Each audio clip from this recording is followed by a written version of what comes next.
Oke, assalamualaikum warahmatullahi wabarakatuh. Terima kasih yang udah mengunjungi channel gua. Di sini gua mau buat video khususnya untuk para pemula, gimana sih caranya kita nge-breed dan berhasil, intinya itu ya. Jadi gua mohon kita nggak usah membeda-bedakan breeder A dengan breeder B karena mereka punya cara masing-masing. Dan di sini gue pribadi mau ngasih tahu metode gue gimana gue membudidaya ikan cupang dengan cara yang gak ribet dan simpel. Nah, jadi intinya berangkat dari pertanyaan khususnya para pemula, Bang, kapan sih angkat indukan jantan pas indukan betina udah nelor? Ada yang jawab 1 minggu, 1 bulan, 2 bulan, atau bahkan ada yang sampai besar itu indukan jantannya masih mengerami telur tersebut. Itu terserah, kembali lagi ke kita masing-masing gimana sih cara enaknya. Kalau gue pribadi, gue punya cara tersendiri yang awalnya pun sama. Gue juga bingung kapan ngangkat indukan jantan.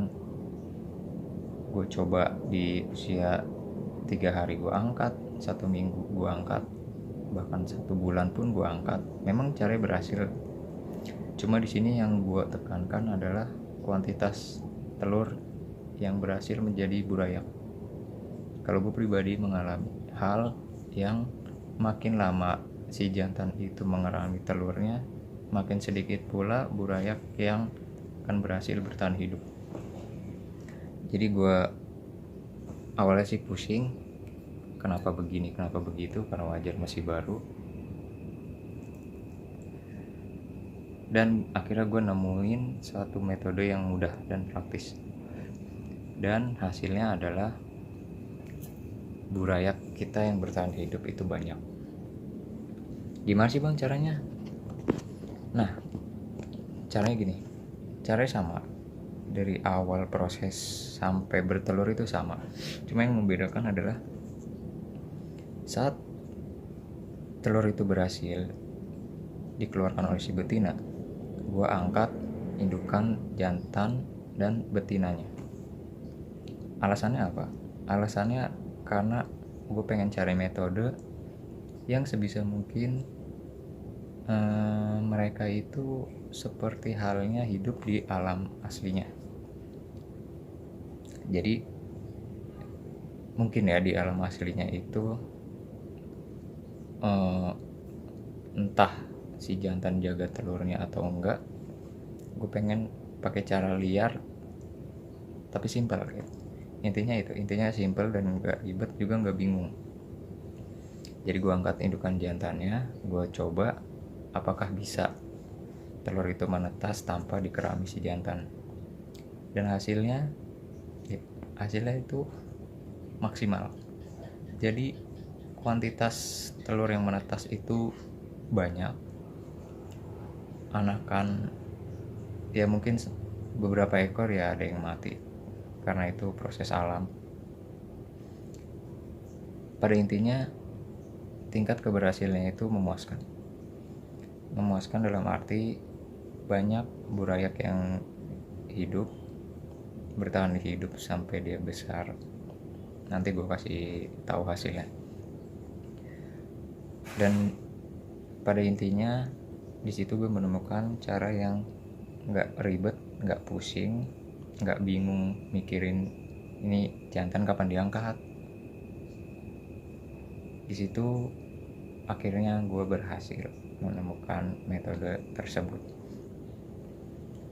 Buat lo yang penasaran gimana hasilnya dan dengan membuktikan omongan gue ini bukan gue mengada-ngada, ini hasil budidaya gue sendiri. Kalau lo mau ngikutin monggo, kalau enggak ya nggak apa-apa karena setiap orang punya metodenya masing-masing. Jadi intinya gue mau menekankan bahwa di sini gue nge-breed nggak pakai ribet, nggak pakai bingung, tapi hasilnya kelihatan gitu. intinya itu. Dan kita lihat aja nanti, jangan, ya terserah sih mau di skip apa enggak. Jadi intinya gue kasih hasilnya di video ini, hasil anakan gue yang tanpa dikerami. Itu ada umur yang 4 bulan 4 hari, sama yang udah 2 minggu, dan bahkan ada yang 1 bulan dan 2 bulan itu sama semua, nggak ada proses pengeraman oleh si jantan. Semua murni menetas sendiri, gede sendiri, biar cupang gua nggak manja.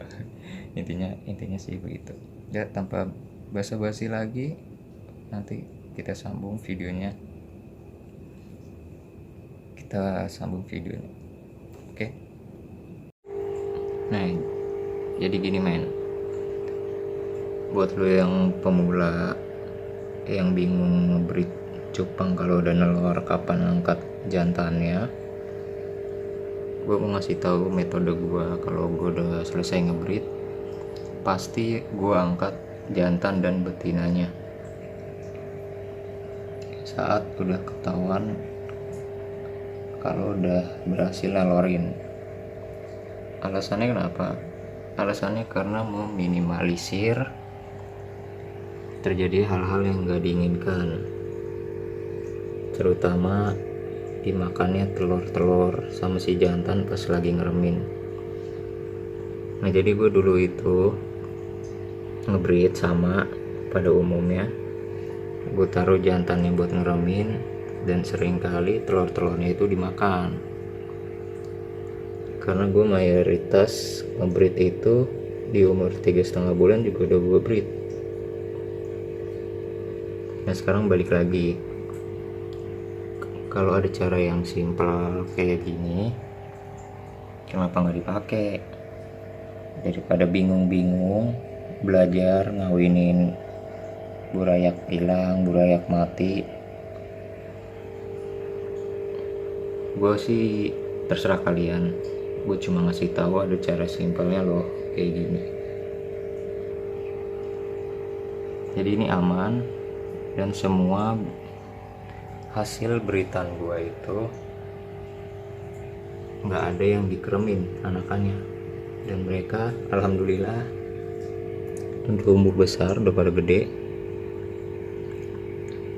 Dan ini salah satu yang udah naik botol.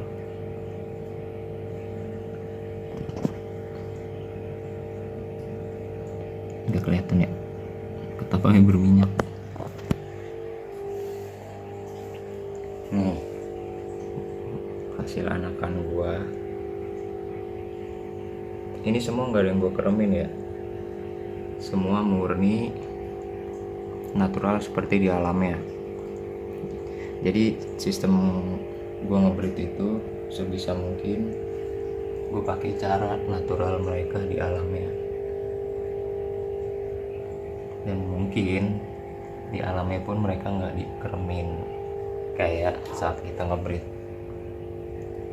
Dan itu pun balik lagi ke masing-masing, kita mau pakai cara yang mana, karena banyak banget cara yang dipakai para breeder, dan semua caranya itu rata-rata hampir berbeda. Kalau gue pribadi, karena orangnya nggak mau ribet, cara yang simpel dan gampang dan hasilnya udah ketahuan, gue pakai cara ini.